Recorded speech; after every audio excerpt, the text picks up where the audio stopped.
आज जो हम पढ़ने जा रहे हैं वो है आपका syllable. What? Syllable. It is a very important term in English language as far as English terminology is concerned. सबसे पहले देखिए डेफिनेशन देखें. It is a unit of pronunciation, यानी इसका काम किस पर होगा? तलफ़ुज़ पर, प्रोनाउंसिएशन पर. How to pronounce a word, ये कौन सिखाएगा हमें? Syllable सिखाएगा. नंबर 2 पर देखें. It contains at least one vowel. जितने भी वर्ड होंगे syllable के, उनमें एक vowel आपका जरूर होगा.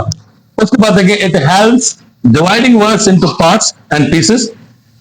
वर्ड्स को मुख्तलिफ टुकड़ों में बांटना, ये सिखाता है हमें कौन? Syllable. क्यों बांटना? ताकि हम करेक्ट प्रोनाउंसिएशन निकाल सके, उस लफ्ज को सही माने में तलफ़ुज़ कर सके. अब टोटल जो सिलेबल होते हैं हमारे पास कितने होते हैं? 5 होते हैं. कुछ बुक्स में 4 सिलेबल होते हैं, कुछ बुक्स में 5 सिलेबल होते हैं. हम पढ़ेंगे 5 syllables. As far as mono syllable is concerned, mono का मतलब क्या होता है भाई? एक. यानी ये ऐसे वर्ड्स होंगे जिनको आप एक ही दफा में पढ़ सकेंगे, एक ही कोशिश में पढ़ लेंगे, यानी आपको कहीं पर ब्रेक मारने की जरूरत नहीं पड़ेगी. देखिए क्या कह रहा है कि which a word which can be pronounced in a single attempt. ऐसा कोई भी वर्ड जो एक ही दफा में पढ़ा जा सके उसको हम क्या कहते हैं? हम मोनोसिलेबल. उसको हम क्या कहते हैं? मोनोसिलेबल. मिसाल के तौर पे ball, fan, door, wall, sit, do, go, two, so, etcetera etcetera. अब आ जाए किस पर? Di bi syllable. डाई या बाय का मतलब क्या होता है? 2. यानी अब ये ऐसे वर्ड्स होंगे जिनको आप कितनी कोशिशों में पढ़ सकेंगे? 2 में. A word which can be pronounced in 2 attempts is called die by syllable. मिसाल के तौर पे brother, 2 हिस्से हो गए. sister, 2 attempts हो गई. father, mother, marker. अब आ जाए try. try का मतलब क्या है भाई? 3. यानी अब वो वर्ड्स होंगे जिनका सही तलफ़ुज़ निकालने के लिए आपको उस लफ्ज को कितनी दफा में तोड़ना पड़ेगा? 3 दफा.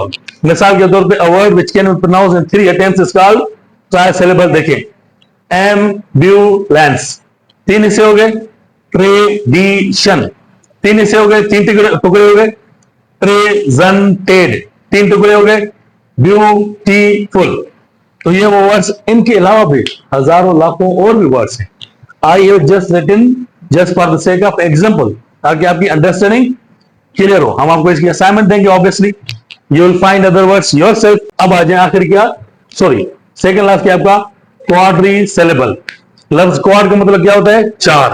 यानी ये ऐसे अल्फाज होंगे जिनको पढ़ते वक्त हमें कितने ब्रेक्स लगाने पड़ेंगे? 4. A word which can be pronounced in 4 attempts is called quadrisyllable. जैसे देखिए मिसाल के तौर पे प्रेजेंटेशन, कितने हिस्से हो गए भाई? 4. कंट्राडिक्शन, कितने टुकड़े हो गए? 4. टेलीविजन, कितने टुकड़े हो गए? 4. इनविटेशन, 4 हिस्से. अब आखिरी जो टॉपिक है आपकी वो क्या है? आपका काइंड कौन सी है? पॉलीसिलेबल. पॉली का मतलब हमने इस टर्म को इस तरह लिया है कि भाई a word which can be pronounced in 5 और more than 5 attempts is called polysyllable. ऐसा कोई लफ्ज जिसको तलफ़ुज़ करते वक्त या तो आप 5 टुकड़े बनाए उसके, या फिर 5 से ज्यादा बनाए, उसको हम क्या कहते हैं? पॉलीसिलेबल कहते हैं. मिसाल के तौर पे ग्लोबलाइजेशन, टोटल हो गए 5. मिस फॉर्चूनेटली, 5 हिस्से हो गए. ऑर्गेनाइजेशन, 5 हिस्से हो गए. Miss communication.